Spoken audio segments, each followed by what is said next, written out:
नमस्कार दोस्तों, स्वागत है आप सभी का संकल्प स्टडी पॉइंट उत्तराखंड में।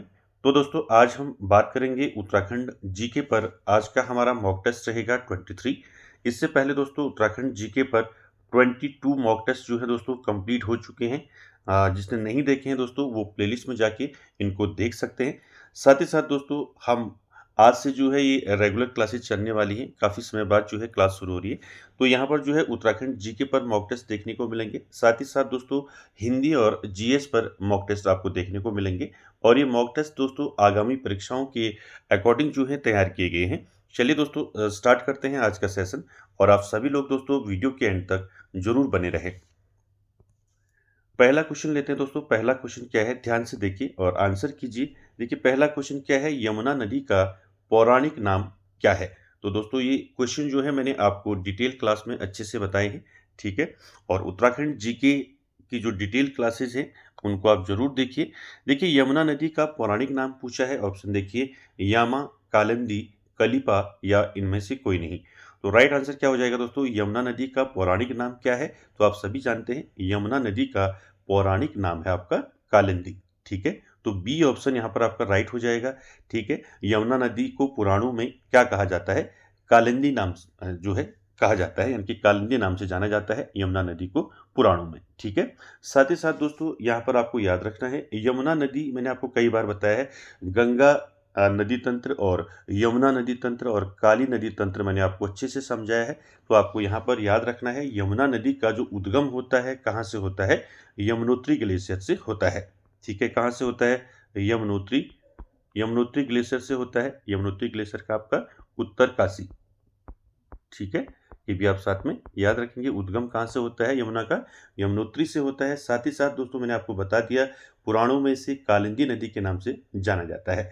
साथ ही साथ दोस्तों यहाँ पर मैंने आपको जब यमुना नदी तंत्र बताया था, यानी कि जो अपवाह तंत्र बताया था मैंने आपको, उसमें मैंने आपको बताया था कि उत्तरकाशी में जिस क्षेत्र से यमुना नदी निकलती है, यानी कि यमुना नदी जिस क्षेत्र से बहती है उत्तरकाशी में, उस क्षेत्र को क्या बोलते हैं, रवाई क्षेत्र बोलते हैं। मैंने आपको बताया था। उसी प्रकार टिहरी में जिस क्षेत्र से यमुना नदी निकलती है उस क्षेत्र को जौनपुर क्षेत्र कहते हैं। और साथ ही साथ देहरादून के जिस क्षेत्र से आपका यमुना नदी बहती है उस क्षेत्र को बोलते हैं जौनसार क्षेत्र। ये सारी चीज़ें मैंने आपको पहले डिटेल क्लासेस में आपको समझाई हैं। क्लियर हो गया, तो बी ऑप्शन यहाँ पर राइट हो जाएगा। आगे चलते हैं दोस्तों क्वेश्चन नंबर 2 पर। क्वेश्चन नंबर 2 देखिए दोस्तों, चंदवंश की प्रशासनिक भाषा क्या थी। आपको बताना है चंदवंश। तो डिटेल में आपको बताया था मैंने चंदवंश के बारे में, संस्थापक कौन था चंदवंश का, ठीक है। साथ ही साथ राजधानी के बारे में मैंने आपको बताया था चंदवंश की। और चंदवंश का राज चिन्ह क्या था, ये सारी चीज़ें मैंने आपको बताई थी। तो यहाँ पर आपको बताना है दोस्तों चंदवंश की जो प्रशासनिक जो भाषा थी वो क्या थी। ऑप्शन देखिए हिंदी, संस्कृत, कुमाऊनी, पाली। तो राइट आंसर क्या हो जाएगा दोस्तों क्वेश्चन नंबर 2 का, क्वेश्चन नंबर 2 का राइट आंसर हो जाएगा दोस्तों कुमाऊनी। तो याद रखेंगे दोस्तों उसको, सी ऑप्शन यहाँ पर राइट हो जाएगा। चंदवंश की जो प्रशासनिक भाषा थी वो क्या थी, कुमाऊनी थी, ठीक है। साथ ही साथ दोस्तों चंदवंश जो है एक राजपूत वंश था। क्या था, राजपूत वंश, ठीक है। ये भी साथ में आप याद रखेंगे, राजपूत वंश था आपका चंदवंश। संस्थापक कौन थे चंदवंश के, आपको मैंने बताया था सोमचंद, ठीक है। ये सारी चीज़ें पहले बताई हैं तो आप सब आपको याद रखना है दोस्तों, ठीक है। सोमचंद था, ठीक है। साथ ही साथ राजधानी की बात करें तो चंदवंश की जो राजधानी थी दोस्तों वो कहाँ थी, चंपावत, ठीक है। जो चंदवंश की जो राजधानी थी वो कहाँ थी, चंपावत थी, ठीक है। याद रखेंगे इसको, चंपावत। बाद में फिर जो है ये अल्मोड़ा स्थानांतरित हुई, ठीक है। साथ ही साथ राजधानी की बात करें तो चंदवंश की जो ग्रीष्मकालीन राजधानी है, कभी ऐसा भी पूछा जाता है कि चंदवंश की जो ग्रीष्मकालीन जो राजधानी थी वो कहाँ थी, ठीक है। ये भी पूछा जा सकता है आपको, ग्रीष्मकालीन, ठीक है। तो ग्रीष्मकालीन राजधानी जो है चंदवंश की कहाँ थी, तो वो थी बिनसर में, ठीक है। कहाँ थी, बिनसर, ठीक है। इसको भी साथ में आपने याद रखना है। साथ ही साथ चंद्रवंश का जो राज चिन्ह था चंद्रवंश का, तो राज चिन्ह क्या था चंद्रवंश का, तो गाय थी राज चिन्ह, ठीक है। तो ये सारे फैक्ट दोस्तों आपको याद रखना है चंद्रवंश से। और चंद्रवंश के बारे में दोस्तों मैंने आपको डिटेल में बताया है, आप जो है प्लेलिस्ट में जाके इसको देख सकते हैं। चलिए आगे चलते हैं दोस्तों क्वेश्चन नंबर 3 पर। क्वेश्चन नंबर 3 है दोस्तों, दुधौली का युद्ध कब हुआ। तो यहाँ पर आपको बताना है क्वेश्चन नंबर 3 पर, दुधौली का युद्ध कब हुआ? ऑप्शन देखिए 1700 ईस्वी में, 1701, 1702 या फिर 1703। तो राइट आंसर क्या हो जाएगा दोस्तों? क्वेश्चन नंबर 3 का दुधौली का युद्ध। बताइए दुधौली का युद्ध कब हुआ था? तो दुधौली का युद्ध हुआ था दोस्तों, कब हुआ था? 1703 ईस्वी में हुआ था। यानी कि यहाँ पर आपका डी ऑप्शन राइट हो जाएगा। याद रखेंगे दुधौली का युद्ध कब हुआ था? 1703 ईस्वी में हुआ था। पूछा जाता है दोस्तों कि जो ये दुधौली का युद्ध है ये किसके बीच हुआ था? ठीक है, ये भी आपको याद रखना है। तो याद रखेंगे दुधौली का युद्ध जो है दोस्तों किसके बीच हुआ था? याद रखेंगे ज्ञानचंद, ठीक है, ज्ञानचंद और किसके बीच हुआ था? फतेहपति शाह। ठीक है, किसके बीच हुआ था? फतेहपति शाह। ठीक है, ये भी याद रखेंगे, फतेहपति शाह और ज्ञानचंद के बीच में हुआ था दुधौली का युद्ध। साथ ही साथ दोस्तों आपको याद रखना है फतेहपति शाह के बारे में मैंने आपको बताया था, फतेहपति शाह के दरबार में 9 रत्न थे। ठीक है, ये भी आपको मैंने बताया था। ठीक है, चलिए आगे चलते हैं क्वेश्चन नंबर 4 पर। आंसर कीजिए दोस्तों क्वेश्चन नंबर 4 का, कुमाऊं का शिवाजी किसे कहा जाता है? तो आपको बताना है कुमाऊं का शिवाजी जो है किसे कहा जाता है। ऑप्शन देखिए बीरबल नेगी, हरिराम, हर्षदेव जोशी या फिर शिवदत्त जोशी। तो क्वेश्चन नंबर 4 का राइट आंसर क्या हो जाएगा बताइए? तो 4 का दोस्तों राइट आंसर हो जाएगा आपका शिवदत्त जोशी। ठीक है, तो यहाँ पर डी ऑप्शन आपका राइट हो जाएगा। ठीक है, याद रखेंगे कुमाऊं का शिवाजी किसे कहा जाता है? शिवदत्त जोशी को कहा जाता है। साथ ही साथ अगर यहाँ पर क्वेश्चन पूछा जाता है आपका, एक तो हो गया आपका कुमाऊं का शिवाजी, दूसरा यहाँ से क्वेश्चन बनेगा आपका कुमाऊं का बैरम खां। ठीक है, कुमाऊं का बैरम खां किसे कहा जाता है? ठीक है, कुमाऊं का बैरम खां कहा जाता है, किसे कहा जाता है? ये भी आपका शिवदत्त जोशी को कहा जाता है। तो दोनों फैक्ट याद रखेंगे। ठीक है, कुमाऊं का बैरम खां और कुमाऊं का शिवाजी किसे कहा जाता है? शिवदत्त जोशी को कहा जाता है। ठीक है, तो यहाँ पर दोस्तों एक क्वेश्चन ये भी है। ठीक है, कुमाऊं का शिवाजी जो है शिवदत्त जोशी को किसने कहा? ठीक है, एक क्वेश्चन तो ये हो गया आपका, कुमाऊं का शिवाजी कौन है? शिवदत्त जोशी। तो कुमाऊं का शिवाजी जो है किसने कहा है शिवदत्त जोशी को? तो ये याद रखेंगे दोस्तों, किसने कहा है? ये कहा है दोस्तों नित्यानंद मिश्र ने। किसने कहा है?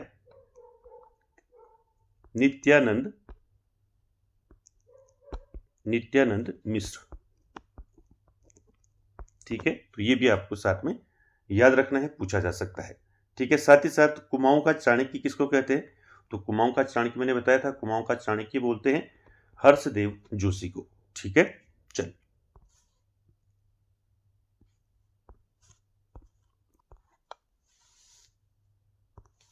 क्वेश्चन नंबर 5 देखिए दोस्तों। क्वेश्चन नंबर 5 क्या है? देखिए उत्तराखंड में हरियाली पूड़ा मेला कहाँ लगता है? तो आपको बताना है दोस्तों कि उत्तराखंड में हरियाली पूड़ा मेला जो है कहाँ लगता है। ऑप्शन देखिए चमोली, रुद्रप्रयाग, टिहरी और पौड़ी। तो राइट आंसर क्या हो जाएगा क्वेश्चन नंबर 5 का? मैंने आपको कई बार बता रखा है दोस्तों, हरियाली पूड़ा मेला जो है कहाँ लगता है। ठीक है, तो 5 का राइट आंसर हो जाएगा आपका चमोली में। ठीक है, याद रखेंगे दोस्तों हरियाली पूड़ा मेला कहाँ लगता है उत्तराखंड में? चमोली में लगता है। याद रखेंगे चमोली की नौटी गांव में लगता है। ठीक है, चमोली की नौटी गांव में ये मेला लगता है दोस्तों, हरियाली पूड़ा मेला। क्या होता है दोस्तों इस मेले में? मैंने आपको बताया था हरियाली पूड़ा मेला दोस्तों इस मेले के अवसर पर जो है, जो विवाहित लड़कियां हैं, ठीक है, जो विवाहित लड़कियां हैं, ठीक है, विवाहित लड़कियां अपने मायके आती हैं और परिवार के सदस्य उन्हें क्या देते हैं? उपहार देते हैं। ठीक है, ये भी आपको याद रखना है। आगे चलते हैं दोस्तों क्वेश्चन नंबर 6 पर। क्वेश्चन नंबर 6 है दोस्तों स्टडीज इन स्कंद पुराण किसकी पुस्तक है? मोस्ट इंपॉर्टेंट है दोस्तों, पूछा जाता है। ठीक है, स्टडीज इन स्कंद पुराण किसकी पुस्तक है? ऑप्शन देखिए यशवंत सिंह कटोच, डॉक्टर BL अवस्थी, शिव प्रसाद डबराल या फिर इनमें से कोई नहीं। तो क्वेश्चन नंबर 6 का दोस्तों राइट आंसर क्या हो जाएगा? 6 का राइट आंसर हो जाएगा डॉक्टर BL अवस्थी। ठीक है, तो बी ऑप्शन यहाँ पर आपका राइट हो जाएगा। याद रखेंगे स्टडीज इन स्कंद पुराण किसकी पुस्तक है? तो ये है आपका डॉक्टर BL अवस्थी की। ठीक हो गया, चलिए आगे चलते हैं क्वेश्चन नंबर 7 पर। क्वेश्चन नंबर 7 है दोस्तों वैली ऑफ दून किसकी रचना है? दो रचनाएं यहाँ पर आपको दी हैं। पहली थी आपका स्टडीज इन स्कंद पुराण, ये पुस्तक है डॉक्टर BL अवस्थी की। दूसरा देखिए यहाँ पर जो दूसरी रचना है वो है वैली ऑफ दून। ठीक है, तो वैली ऑफ दून दोस्तों किसकी रचना है? ऑप्शन देखिए, William Foster, AR Gill, Durga Charan Kala या इनमें से कोई नहीं। तो राइट आंसर क्या हो जाएगा दोस्तों क्वेश्चन नंबर 7 का? वैली ऑफ दून जो है किसकी रचना है? तो दोस्तों ये रचना है AR गिल की। ठीक है, तो बी ऑप्शन यहाँ पर आपका राइट हो जाएगा 7 का। ठीक है, चलिए आगे चलते हैं दोस्तों क्वेश्चन नंबर 8 पर। मोस्ट इंपॉर्टेंट है, देखिए उत्तराखंड के किस ताल को, मैंने आपको उत्तराखंड में जो स्थित जो ताल है उनके बारे में जो है डिटेल में बताया था। ठीक है, तो यहाँ पर आपको बताना है किस ताल को लैंड ऑफ ब्रह्म कमल कहा जाता है।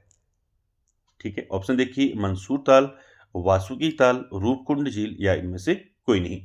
तो 8 का राइट आंसर क्या हो जाएगा दोस्तों? किस ताल को लैंड ऑफ ब्रह्मकमल कहा जाता है उत्तराखंड में? तो राइट आंसर 8 का क्या हो जाएगा? 8 का राइट आंसर हो जाएगा दोस्तों वासुकी ताल।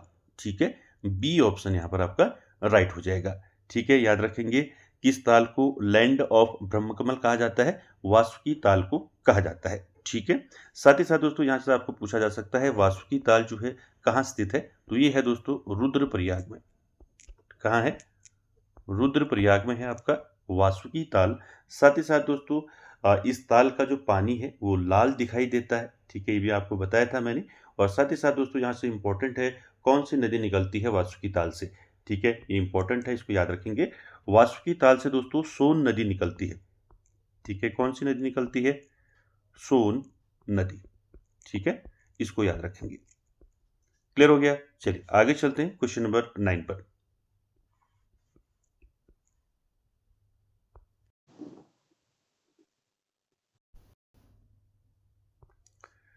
अगला क्वेश्चन है दोस्तों क्वेश्चन नंबर 9। देखिए गढ़वाल का अशोक जो है किस पंवार या परमार शासक को कहा जाता है? ऑप्शन देखिए, जगतपाल, अजयपाल, सहजपाल या इनमें से कोई नहीं। तो दोस्तों राइट आंसर क्या हो जाएगा? मैंने आपको बताया था गढ़वाल का अशोक, गढ़वाल का नेपोलियन और गढ़वाल का बिस्मार्क किसको कहा जाता है? तो ये कहा जाता है दोस्तों अजयपाल को। ठीक है, याद रखेंगे बी ऑप्शन यहाँ पर आपका राइट हो जाएगा। ठीक है, या आपको पूछा यहाँ पर अशोक के बारे में पूछा, गढ़वाल का अशोक, अगर गढ़वाल का अशोक पूछा जाता है तो आंसर करेंगे अजयपाल। गढ़वाल का अगर आपको बिस्मार्क पूछा जाता है, ठीक है, गढ़वाल का बिस्मार्क किसे कहा जाता है? तो याद रखेंगे अजयपाल को कहा जाता है। साथ ही साथ गढ़वाल का नेपोलियन किसको कहा जाता है? अगर पूछा जाता है गढ़वाल का नेपोलियन किसको कहा जाता है? तो याद रखेंगे गढ़वाल का नेपोलियन भी किसको कहा जाता है? अजयपाल को कहा जाता है। ठीक है, याद रखेंगे। और अजयपाल के बारे में दोस्तों मैंने आपको डिटेल में बता रखा है, आप प्लेलिस्ट में जाके उसको जरूर देखें। अजयपाल मैंने बताया था पवार वंश का, अजयपाल 37वां राजा था अजयपाल। ठीक है, पवार वंश का। साथ ही साथ इससे पवार वंश का वास्तविक संस्थापक माना जाता है अजयपाल को। ठीक है, साथ ही साथ अजयपाल से संबंधित मैंने आपको सारी चीज़ें बताई थी, जैसे आपका बधानगढ़ का युद्ध हुआ था 1491 में, तो उसमें जो है दोस्तों पूछा जाता है कि किसके बीच हुआ था? तो अजयपाल और कीर्तिचंद के बीच हुआ था। ठीक है, जिसे उत्तराखंड का पानीपत भी कहा जाता है। ठीक है, जिसके बारे में मैंने आपको बताया था। ठीक है, तो राइट आंसर क्या हो जाएगा यहाँ पर? अजयपाल। ठीक है, अगला है दोस्तों क्वेश्चन नंबर 10 और आज का आखिरी क्वेश्चन है। देखिए गणिका नाटक जो है किसकी रचना है? तो आपको बताना है गणिका नाटक। ऑप्शन देखिए, मानसा, मौलाराम, हर्षदेव जोशी या फिर इनमें से कोई नहीं। तो राइट आंसर क्या हो जाएगा 10 का दोस्तों? 10 का राइट आंसर हो जाएगा आपका मौलाराम। ठीक है, तो राइट आंसर बी आपका राइट आंसर हो जाएगा। साथ ही साथ आपको याद रखना है दोस्तों, मौलाराम की बहुत सारी रचनाएं हैं, आपको याद रखनी है। जैसे आपका पहला आपका गणिका नाटक हो गया। ठीक है, साथ ही साथ आपका गढ़ राजवंश हो गया, गढ़ राजवंश। ठीक है, तो गढ़ राजवंश किसकी रचना है? तो ये मौलाराम की है। साथ ही साथ आपकी ये रचना पूछी जाती है श्रीनगर दुर्दशा। ठीक है, श्रीनगर दुर्दशा ये किसकी रचना है? तो ये भी आपका मौलाराम की है। साथ ही साथ रण बहादुर चंद्रिका है। ठीक है, रण बहादुर, ठीक है, रण बहादुर चंद्रिका। ठीक है, तो रण बहादुर चंद्रिका जो है ये किसकी रचना है? ये आपकी मौलाराम की है। साथ ही साथ मनमत सागर है। तो कई सारी रचनाएं हैं, आपने सभी को जो है अच्छे से देखना है। ठीक है, कोई भी आपको रचना पूछी जा सकती है। तो दोस्तों आज का सेशन यहीं तक, और वीडियो को एंड तक देखने के लिए थैंक यू वेरी मच।